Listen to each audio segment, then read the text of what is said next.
Cockroach जनता party के protester, उनको लाठीचार्ज करने वाली पुलिस, नेता और मीडिया, इन चार लोगों के लिए मैं ये वीडियो बना रहा हूं। पांचवी कैटेगरी जो इंस्टाग्राम पर स्क्रॉल करके खुद को सेटिस्फाई करती है, उसके लिए वीडियो नहीं है, आप स्क्रॉल कर दो इसको।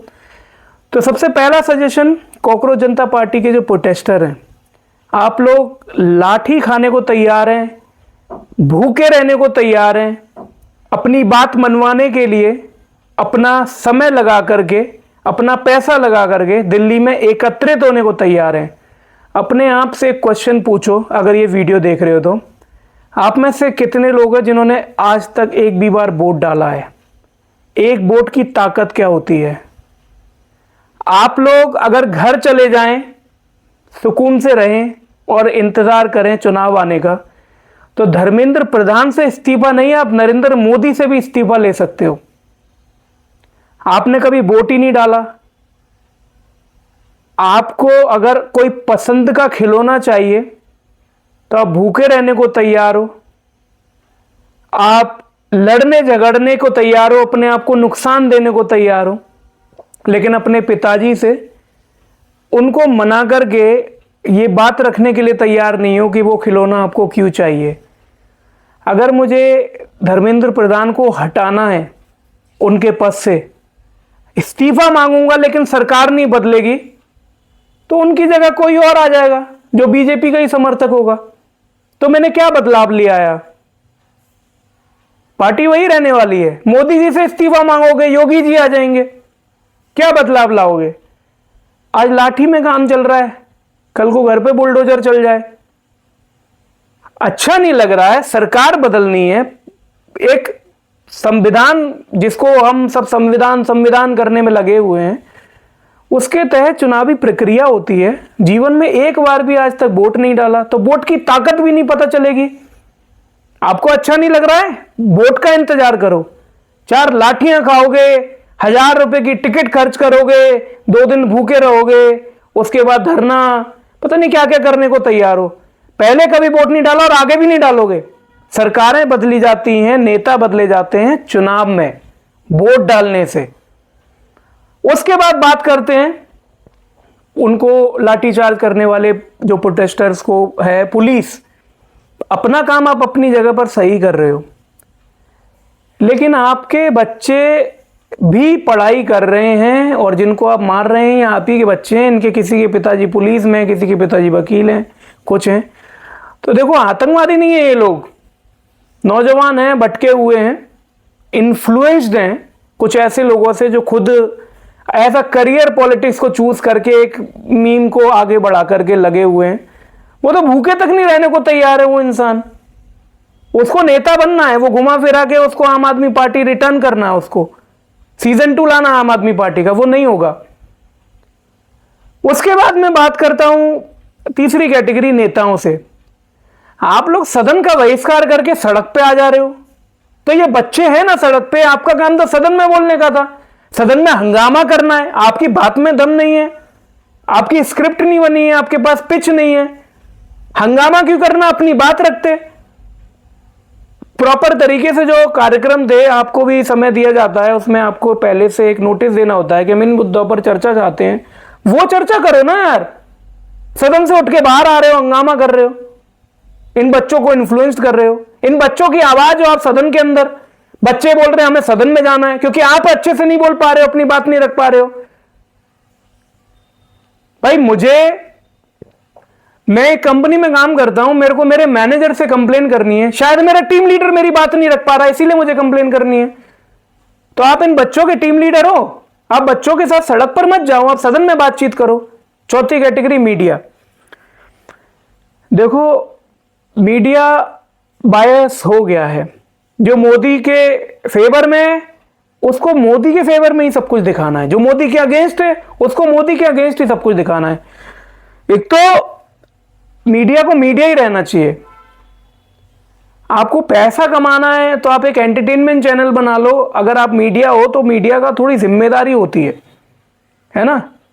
जैसे डॉक्टर है, पुलिस है, एडवोकेट है, फौजी है, ये सब वो लोग हैं जो पैसे के ऊपर के काम होते हैं ये। अब मीडिया में देख रहा हूं, कुछ तो ऐसी मीडिया है जो सोशल मीडिया है, जैसे मैं भी लगा पड़ा हूं वीडियो बनाने में और व्यूज भी आ रहे हैं। मुझे लगता है कहीं ना कहीं मैं बात जो रखता हूं वो अनबाइज्ड होती है। प्रो बीजेपी पर्सन हूं मैं, प्रो बीजेपी।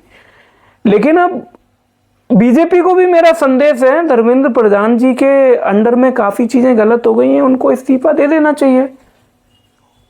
आप उनको कोई और कार्यभार दे दें, लेकिन अगर उनको जो कार्यभार दिया गया था, जिसकी जवाबदेही उनकी बनती है जिसके प्रति, वो अच्छे से नहीं कर पाए हैं। अगर मैं भी होता तो मैं खुद ही छोड़ देता, क्योंकि देखो नीट के एग्ज़ाम बहुत ही one of the important exam we consider this, तो वो खराब हुआ है तो इस्तीफा दे दो, आप कुछ और कर लेना आप। और इतना विदेश मंत्री विदेश नहीं जा रहा है, इतना मोदी जी विदेश जा रहे हैं, इतनी जवाबदेही हमारे ट्रांसपोर्ट मिनिस्टर की नहीं बन रही है इथेनॉल पे, इतनी नितिन गडकरी जी। आप लोग अपना अपना काम करो, ठीक है। मैं प्रो बीजेपी हूं क्योंकि कहीं ना कहीं मैं आरएसएस की विचारधारा से जुड़ा हुआ, लेकिन भारतीय जनता पार्टी एक राजनीतिक कार्यक्रम है जो कह सकते हैं कि आरएसएस के समर्थन से है, इस बात को भी हम नहीं जुटला सकते।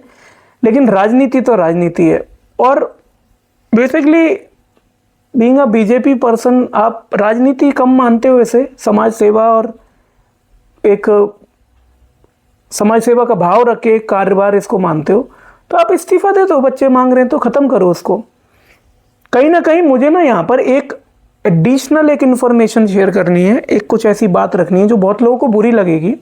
देखो, एक थोड़ी सी स्टोरी लंबी हो जाएगी, मुझे नाम नहीं याद आ रहा, पर महाभारत में एक ऐसी शख्सियत थी, he was the only person जो द्रौपदी चीर हरण के समय पर विरोध किया था, और वो कौरवों की तरफ से थे। मैं उनका सम्मान करता हूँ और माफ़ी मांगता हूँ कि मुझे उनका नाम नहीं पता, याद नहीं है। उन्होंने द्रौपदी चीर हरण का विरोध किया, और जब युद्ध शुरू होने से पहले, महाभारत शुरू होने से पहले पूछा गया कि जो कौरवों की तरफ है वो पांडवों की तरफ जाना चाहते हैं या पांडवों की तरफ है कौरवों की तरफ जाना चाहते हैं, तो उन्होंने सही समय पर कौरवों की तरफ से पांडवों की तरफ जाने का विचार किया और वो चले गए। सही साइड उन्होंने सही टाइम पर ले ली। पर युद्ध खत्म होने के बाद दुर्योधन, पांडव, कौरव सब स्वर्ग चले गए, बट वो बेचारा नरक गया, क्योंकि उनसे ताने नहीं सहे गए कि तुमने अपने भाइयों का साथ छोड़ा और दूसरी तरफ चले गए, और उन्होंने सुसाइड कर लिया, उन्होंने आत्महत्या कर ली। सबसे बड़ा अपराध है। तो नीट में भी जो बच्चे पास हुए, फेल हुए, एग्जाम नहीं दे पाए, एग्जाम दे दिया, अच्छे रिजल्ट आ सकते थे, नहीं आए, एक फूटी कौड़ी, ₹1 करोड़ की डिमांड है, एक फूटी कौड़ी नहीं मिलनी चाहिए। उनके माँ बाप का दोष है कि उन्होंने अपने बच्चे को अंदर से इतना सशक्त नहीं बनाया कि उसने आत्महत्या कर ली, चाहे उसकी उम्र कम थी ज्यादा थी। मैं देख रहा हूं बहुत कम उम्र में लोग इस तरीके के डिसीजंस के बारे में विचार करते हैं। मैं भी ऐसी परिस्थितियों से जूझ रहा हूं, जो लोग मुझे पर्सनली जानते हैं उन्हें पता होगा। लेकिन आत्महत्या तो सबसे बड़ा अपराध है हिंदू धर्म में, ये तो गलत हुआ है, इसको कभी भी सपोर्ट नहीं मिलना चाहिए। तो मैंने प्रोटेस्टर के लिए कुछ कहा है, वोट डालो यार, घर जाओ, तो लाठियां खा रहे हो, घर जाओ, वेट करो, बदला लेना है ना, वोट डालो। आज तक कभी वोट डाला नहीं है, आगे भी वोट डालोगे नहीं। एक नेता बदलने के लिए तुम लोग मार खाने को तैयार हो, तुम सरकार बदलने की ताकत रखते हो। दूसरा, पुलिस, यार सर पे मार रहे हो, मार खा रहे हो, आपके बच्चे भी ऐसी प्रोटेस्ट में। अगर मैं प्रोटेस्टर होता ना, कोई पुलिस वाला मुझे मार रहा होता, मैं उसको एक ही चीज बोलता कि तुम्हारे बेटे की आवाज लेके मैं यहां पे आया हूं, वो नहीं आ पा रहा था, मैं यहां पे आया हूं। मार तो खाता मैं, लेकिन मैं बोलता उनको कि आपके बेटे को मार रहे हो आप, मुझे नहीं मार रहे हो। पुलिस वालों, आप अपने बच्चों को मार रहे हो, जो लाठी मार रहे हो आप। फिर नेता, तुम लोग सड़कों पे मत जाया करो, तुम्हें संविधान ने यह अधिकार दिया है, अपनी बात वहां पर रखा करो पार्लियामेंट में, हैं सड़कों पर जो बच्चे हैं ना, उनकी आवाज हो आप।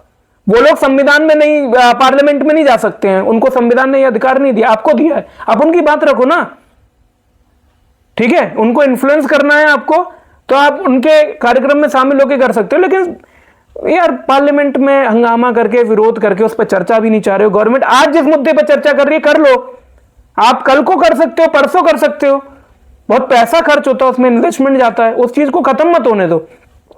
और राहुल गांधी जी, आप गेम में कहीं नहीं हो। आप इस देश का जो दुर्भाग्य है ना, दुर्भाग्य इंटू 2 है वो।